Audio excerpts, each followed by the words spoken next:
In today's show, the calendar is flipping to March. It's truly crunch time in the league, and the Blazers have their most important week of the season. Welcome to Locked On Blazers. Let's get into it. You are Locked On Trailblazers, your daily Portland Trailblazers podcast. Part of the Locked On Podcast Network, your team every day.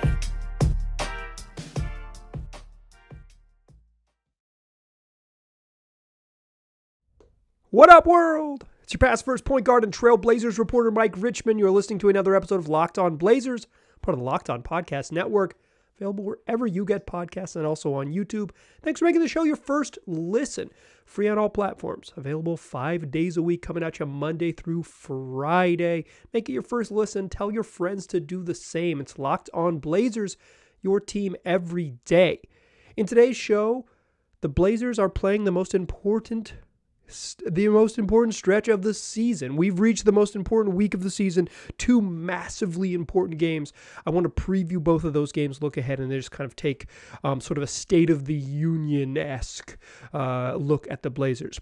The State of the Union is fine. That's the official word from on high here, but We'll look at those 2 games coming up against the Golden State Warriors and the New Orleans Pelicans, a back-to-back on Tuesday and Wednesday, and kind of take stock of where the Blazers are in straight up their 2 most important games of the season. I 2 things. As you get deeper into the season, the games get more important. I know how this goes. I might call some other games down the stretch in the future their most important games of the season. That's just how it works. I know that's I am a pedantic fellow, and I know that some of y'all out there are true pedants as well. So I see you. I'm getting out in front. I'm getting out in front of the pedantic emails you're going to send me at lockedonblazerspod@gmail.com. But this we've reached the part of the schedule where in the past the games mattered less. March was kind of a bad month in the NBA because there were more teams that were bailing. But the play-in has kind of fixed that. There are more teams that go for it, that hold on to hope. Like, there's 3 truly terrible teams in the league, like that are out of there. And there's 2, Houston and San Antonio are just not playing NBA basketball, but pretty much everyone else in the West is in the hunt. And I think the play-in has made March a little bit better. Has it fixed the sort of casual fans' interest in regular season basketball? No, but we'll talk about load management or whatever some other time. That's for another podcast. I was going to get up on a soapbox real quick. I'll kick the soapbox to the side and just say, that's for another podcast. So someone else is doing that, not me. I want to talk about the Portland Trailblazers and the basketball ahead of them, because what I care about is the hoops on the court. But before we get to the hoops on the court, real quick, who's not going to play? The Blazers released their injury report for ahead of Tuesday's game, and there's 6 names on it without next to him. Ryan Arcidiacono is out. He missed the last game too. You won't really feel that one, but there's some other absences you will feel. Yusuf Nurkic still no. Anthony Simons still no. Justice Winslow still no. John Butler Jr., your boy, is down in the G League, the second guy who's been sent to the G League this year. If there was hope that the Blazers were going to really invest in the G League with Neil Olshey gone, I'm not sure that they've done that. And Abu Baji's still out with left knee soreness. Baji's we're never going to see him in a Blazer uniform this season. Bummer. But the big ones, no Winslow, no Simons, no Nurk. I don't think that's necessarily a surprise. Hard to play them the first night of the back-to-back because then you're probably going to sit them anyways because they're not going to come back. So if they were going to come back, it would be on the second night anyways, just because of how you're going to ramp them back up. But, if Winslow's not cleared for contact yet and Nurkic wasn't a full participant the last time they practiced, according to reporters, and Anthony Simons is getting there, but still not there. He's getting shooting shots and he's not wearing a boot, but I'll note that Justice Winslow hasn't exactly been wearing a boot, and he's going to end up with a high ankle sprain, missing a whole bunch of time, a whole 2 months. So these dudes are still out. No surprise, they're still out. I expect them to also miss Wednesday's game as well against New Orleans. So the Blazers are going to go to Golden State on Tuesday, the first night of a back-to-back. They play in San Francisco against the Golden State Warriors, then they come back to Portland for a game against the New Orleans Pelicans, where the Pelicans will have a rest advantage against the Blazers. Second night of a back-to-back. Home game when the other team has a rest advantage is a bad home game. That's a stinky home game. That's just a bummer for the NBA schedule from the NBA schedulers. But without any of the guys getting off the injury report, there isn't much mystery about who's going to play. I think Chauncey Billups has kind of shown us how he's going to approach this, and this is the way he's going to do it. Cam Reddish and Matisse Thybulle are going to play starters minutes. They're going to push up towards that 30-minute range. Like Matisse Thybulle the other night played 36. He's playing real starter minutes. Like they value his defense. They value his ability to connect things with some passing a little bit. They value just his length out there. He's going to play. Cam Reddish played 31 the other night. He's been playing big minutes. Like those dudes are going to play 30 plus, which means that Shaedon Sharpe and Nassir Lillard are going to play 15 to 20. One of them is going to probably play 15, and the other one's probably going to play 20, depending on kind of like which guy has got it going and like the wing rotation, because Matisse and Cam are going to be in there and they're going to play ahead of those dudes. I think Chauncey Billups he talked a little bit about in the past about playing Nassir Little, and it was like the defensive execution from Nas that he wanted to see. But Nas has been so stinking good on offense that him pushing up towards 20 minutes is good, but I'd still like him to play a little bit more. I think they value Cam Reddish's length, or they being Chauncey Billups. I think he values Cam Reddish's length. He's just bigger, taller, and longer than Nassir. He's like more of a power forward than Nassir Little, who at one point seemed like a nice undersized power forward, and now has like settled into like he's probably mostly a small forward 3 type. I'd like to see him guard a bunch of different spots to figure out what he can defend a little bit better, but I think he can defend 2s and 3s just fine. I think he's more that type of wing with the shooting ability. He just needs to figure out how to dribble a little bit. But Nas has still struggled a little bit on defense, and clearly that's holding him back a little bit. But at some point, the way he's shooting the ball, you just like him to play a little bit more. And Shaedon Sharpe's just a young guy, and some coaches just, Chauncey Billups has carved out real minutes consistently for Shaedon Sharpe, but he's just not comfortable playing him 25 plus. Like, it's just not going to happen, and that's pretty believable. Like, NBA coaches do this. It's like, 19-year-olds are going to make mistakes. They're going to have more screw ups than slightly older guys. And I think in addition, the other sort of quiet thing here is that the Blazers want to see Matisse Thybulle and Cam Reddish play a bunch of minutes, because both of them are entering free agency this summer, and they want to figure out if they're part of the plan in the future. I don't really have a problem with it. Like, I'm not going to be screaming about Nassir Little playing more minutes. That's not what I'm going to do on the show. I kind of think he deserves to play more than he has, but I don't think it's like some mortal outrage that he's playing 20 and not 26 or whatever. But if you like, I think with the way he's shooting the ball, he's earned it. But I kind of get why he's not. At least I get the logic. I maybe don't agree with the logic, but I see where it's coming from. So we kind of know what the team's going to look like. They're going to roll out the same starters. They're going to be a little bit undersized. They're playing against a team that, Kevon Looney's big, but the Warriors don't play particularly big beyond that. They've got a chance. Let's talk a little bit more about this game, though. I want to look to Golden State and New Orleans and specifically talk about these two games, these two matchups, something we don't do very often, but the importance of these games warrants it, in my humble opinion. My opinion's not humble. It's just an opinion standing alone. Before I give more of my humble opinions, I want to tell you about Built Bar. Built Bars are great. I've been eating them for a long time. I like peanut butter brownie, and I like cookies and cream. You can go find yourself some at built.com and use the promo code LOCKED15 to get LOCKEDON15. Excuse me, that's LOCKEDON15 is a promo code to get 15% off your next order at built.com. But if you're not an online shopper, you want to do some analog shopping, or you just happen to find yourself at a Walmart or a Sam's Club in the coming days, see if they're carrying Built Bars, because many of them across the country, many Walmart and Sam's Club retailers are now carrying Built Bars. You can buy a 4-pack, buy a box, see if the peanut butter brownie is for you. Once you decide that Mike's been right this whole time, go back, buy the big box, buy a 13-pack, bring them home, enjoy them. 17 grams of protein, 130 calories, just 4 net carbs. Go find out if I've been telling you the truth all these years. That's Built Bars at built.com. All right, let's keep it rolling. In the past, I have eschewed classic recaps, or excuse me, at one point I was very anti-recap. I've leaned into the recap, baby, but I have, for the most part, I don't think previewing NBA games like in this format as I do in this daily podcast is like the way that you could get the most bang for your buck, right?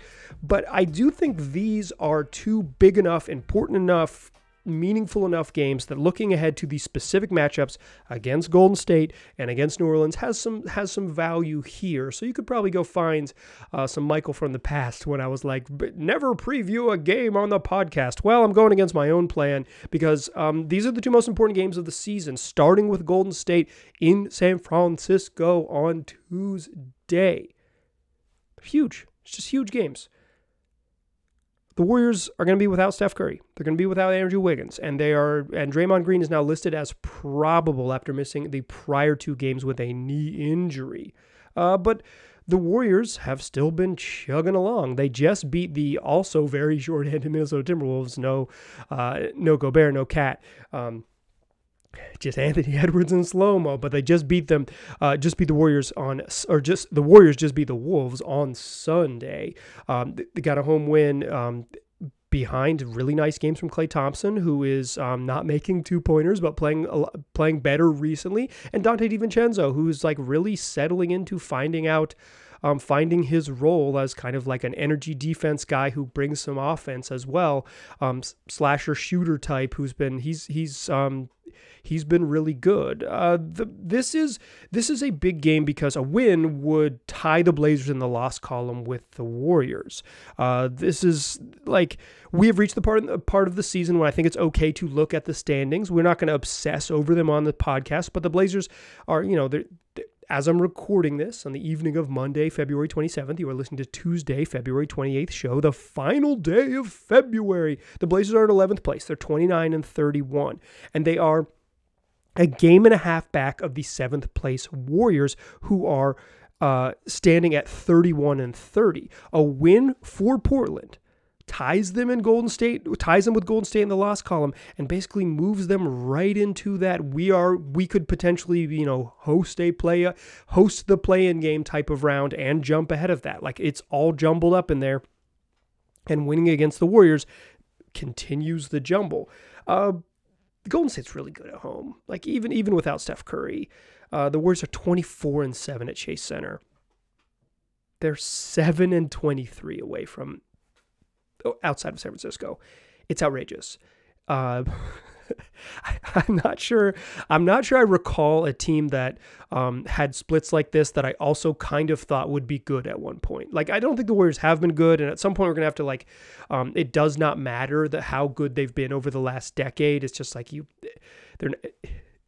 I guess there might prove me wrong here, but it's like I have kind of been holding out that at some point this season, Golden State will get whole, they'll get healthy, Steph will be back, Wiggins will be back, they'll have received the value of all these minutes from getting Kuminga and Dante DiVincenzo in the game, and it'll just be like, okay, this is a championship level team again. But the home road splits and the fact that they're still kind of mediocre this deep in the season, maybe I should bail on being like I would call myself a light Warriors believer. I think they, for me, probably like the 3rd most likely team in the West to win the NBA title right now, as I said here. And I probably should drop them lower, but I'm sorry, I don't believe in you Clippers, and I have trouble truly believing the Grizzlies over the Warriors. But the Warriors are just like, this is a team that's good at home, tough at home, and they've actually done pretty well.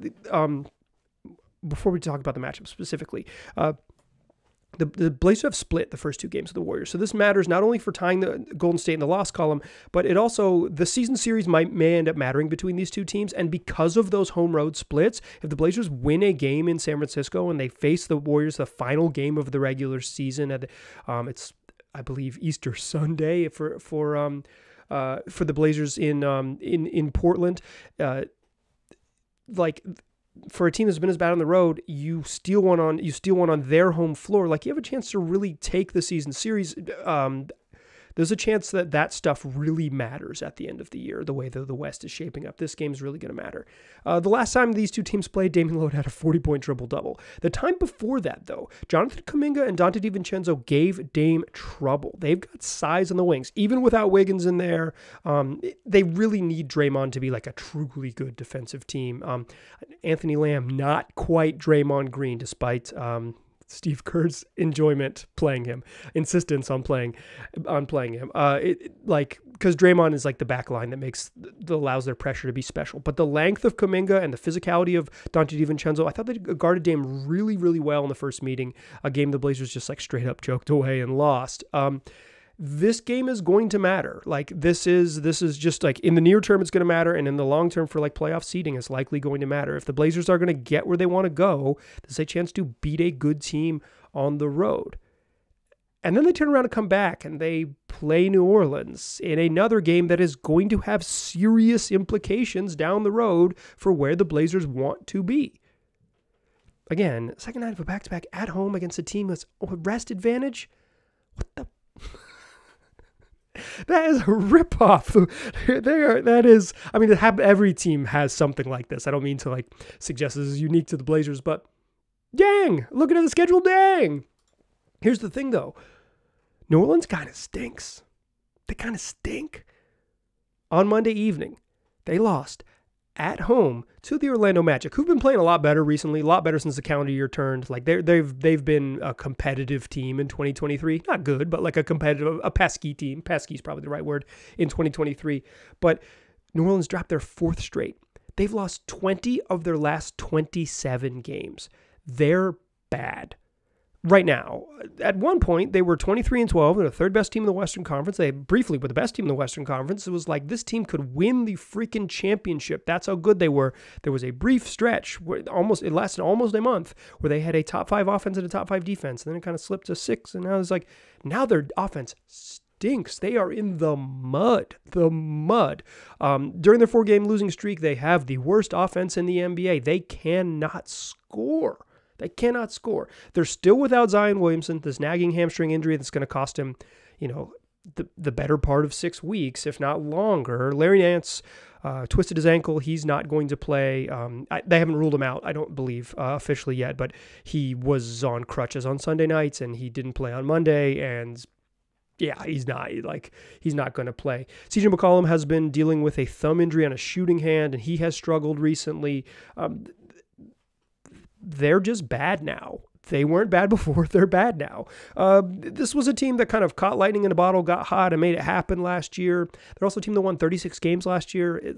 I think I've said that a lot in this podcast. Like, their season was better than their record last year because they got the magic of the play-in. But the whole thing was like they were going to get Zion back, freaky deaky Shaq, and then like take off, and they did briefly. But they missed BI for a bunch of that, Brandon Ingram for a bunch of that. Now he's back. They just can't. They cannot get rolling. They cannot find. They were special on defense and kind of mediocre on offense after a really special start, and the offense just stinks right now for them.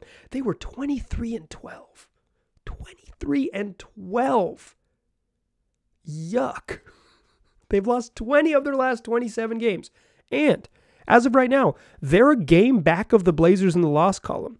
Whatever, win percentage-wise, they're actually ahead of the Blazers in 10th, but effectively the Blazers are, they're tied, and effectively the Blazers are ahead of them. The loss column matters this time of year, and the Pelicans at 30-32 have one extra loss that the Blazers don't have yet. That's the wins, you might be able to get them, but you can't get rid of those losses. So that's the number to watch. A game back of the Blazers in the loss column, which means no matter what happens Tuesday against the Warriors, the Blazers will go into Wednesday's matchup against the New Orleans Pelicans with the exact same number of losses. This is an opportunity to like leapfrog some teams, put yourself above 500 for the first time in a cajillion years.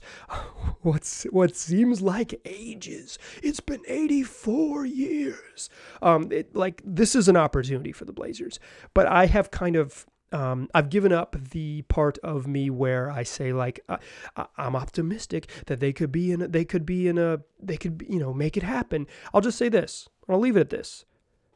With the way this is set up, the short-handed but still pretty talented, tough out at home Warriors, and the truly scuffling, need to get right, probably very desperate playing New Orleans Pelicans. 2 winnable games. If you win them both, you are squarely where you want to be. What more could you ask for? That's what I want to talk about to close the show. What more could you ask for? Seriously, when you're thinking about this season, what more could you ask for? I know. The answer is a lot, but hear me out. That's what we'll talk about to close the show. But first, let me tell you about LinkedIn Jobs. These days, every potential new hire can feel like a high-stakes wager for your small business. You want to be 100% certain that you have the best qualified candidates available. That's why you have to check out LinkedIn Jobs. LinkedIn Jobs helps find the right people for your team faster and for free.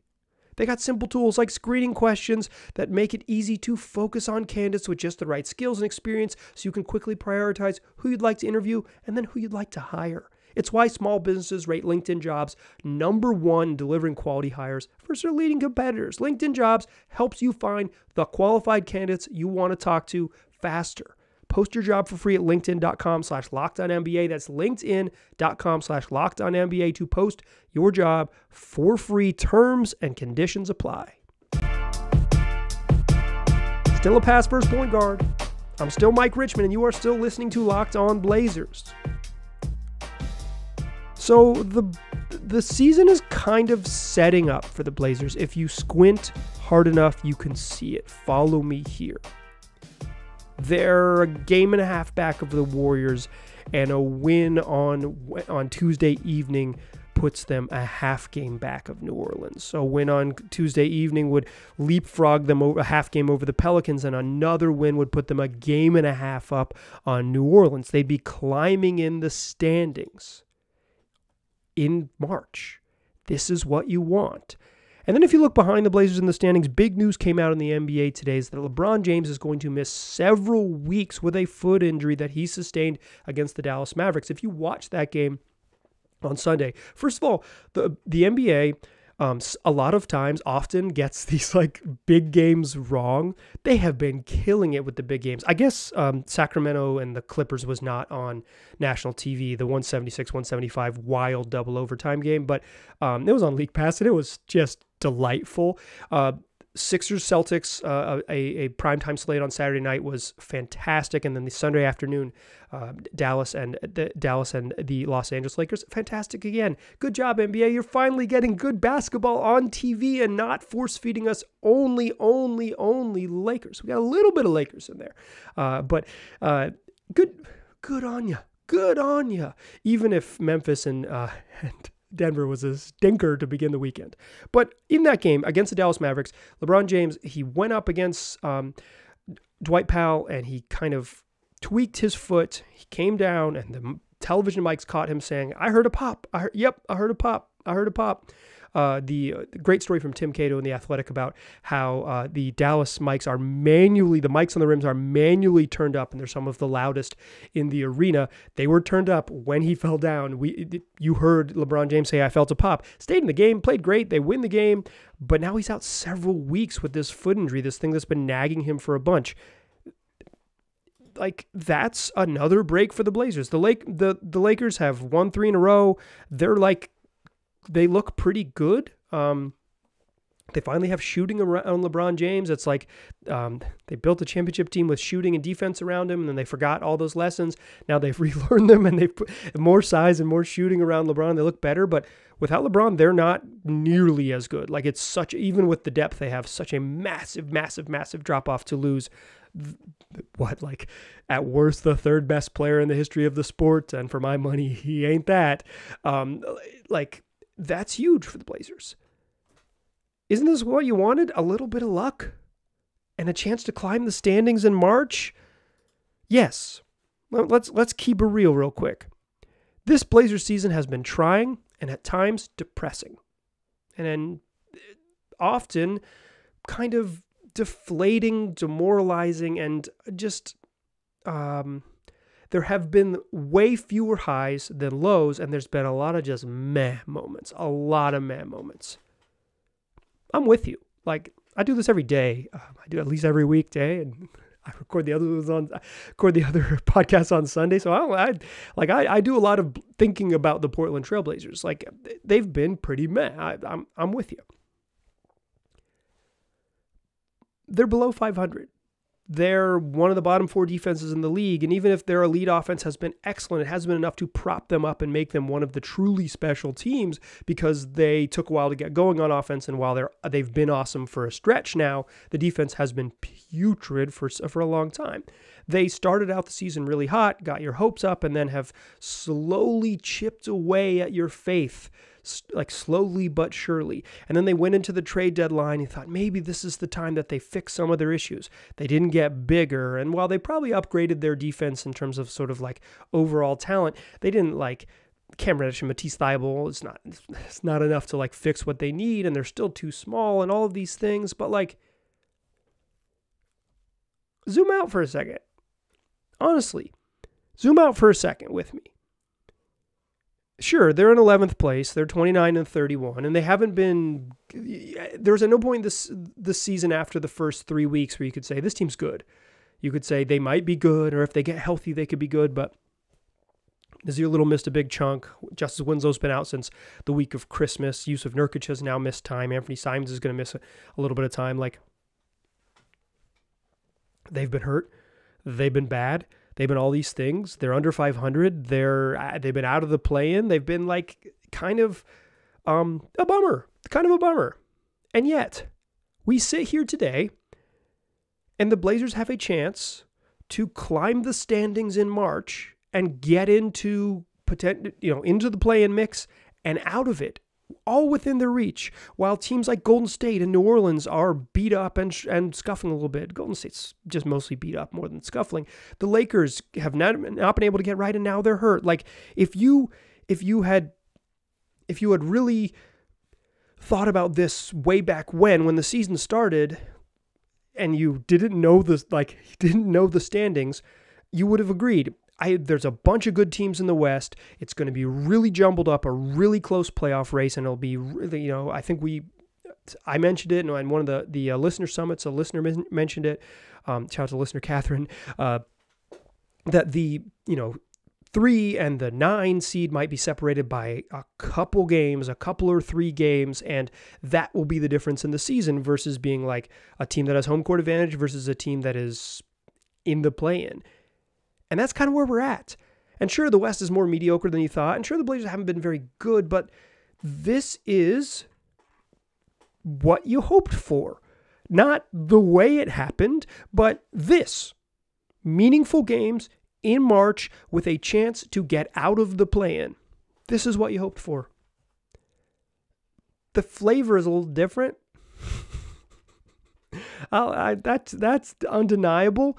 This is kind of like you asked for chocolate ice cream and they gave you cocoa powder flavored ice cream. It's like, it's just not that sweet. like for sure, I recognize this is chocolate, but it's just not that sweet. And I feel like that's kind of what this has been. The Blazers are a baking chocolate ass team. You wanted semi-sweet, but they're right in the mix. And the games are meaningful. And we're heading down to the final 6 weeks of the regular season, final 5 weeks of the regular season. And they got a chance to get there. I'm not going to say maybe and what if. I'll just say this is what you wanted. If you're a fan of this team, this is what you wanted, for them to have a chance. And right now, they've got a chance, even if the chance feels a little bit different. So, 2 really fun games this week to determine where they are, to seize an opportunity. And quite frankly, if they screw them up, the West is so jumbled, they'll have more opportunities in the future. And guess what?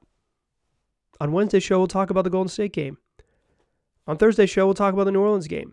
On Friday's show, we'll have a whole bunch of fun, and I'm hoping to get an interview heading into a long road trip for the Blazers, 6 games on the road. So, how about you come back for the rest of the shows this week? Locked On Blazers, the only daily Trailblazers podcast, Monday through Friday, free on all platforms. Make it your first listen. Tell your friends to do the same. I appreciate you listening. I'll talk to you soon.